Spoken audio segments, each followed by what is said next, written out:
Sa buhay, minsan mahirap maging ikaw. Gustuhin mo man pero sila hindi maintindihan. Minsan sa tingin mo tama ka naman, pero sa paningin ng iba, mali ka.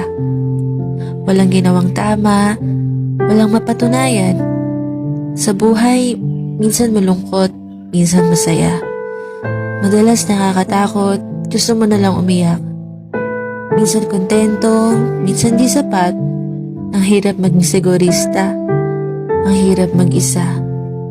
Ang buhay, hindi nawala ng tanong.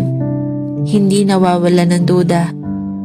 Duda sa sarili, pangarap, o kahit pa pagmamahal. Ang buhay ay walang kasiguraduhan. Pero sa totoo lang, sinasabi ko sa'yo, ang buhay ay napakaganda.